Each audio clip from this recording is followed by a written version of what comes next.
to email coach because isn't it always a coach teaching history?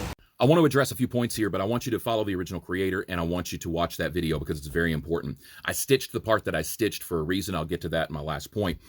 What they're talking about in this video is grooming and indoctrination in a different way. The right is trying to project that. Yeah, we know that. Part of the reason is dark and insidious, and I've talked about that before. Another part of that is the fact that mom and daddy always want to indoctrinate their children, right? They do it from the very start to make their children like them. God creates us in his own image. Our parents try to create us in theirs.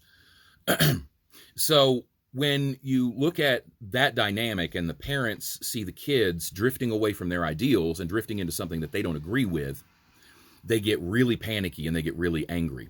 And so the grooming and indoctrination that they're talking about is really their children opening their eyes and seeing that there's a different path in life, a more positive path, and they flock to these communities of love, acceptance, diversity, and inclusion. And they flee, I should say, away from the cult of exclusion that their parents are in. You know, kids don't want to sit around and hear how horrible things are and hear your parents shitmouth everybody. So those kids will grow up and find people who are loving and accepting. And that's what it's all about. And so mom and daddy are hateful bigots and they're angry because their kid doesn't want to be. And so it's a very, very sick dynamic. I've grew up in it, so I know it firsthand. Second of all, you know, that grooming and indoctrination, this is how they do it.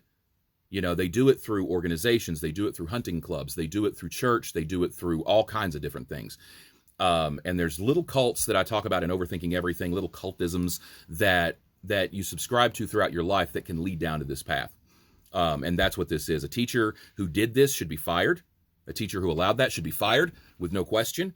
Because, and if it's a student who just did it and hijacked class, that's another story. But if a teacher allowed this in a classroom, that teacher should be fired because that teacher is encouraging the same extremist ideology that causes Dylan Roof pew-pews.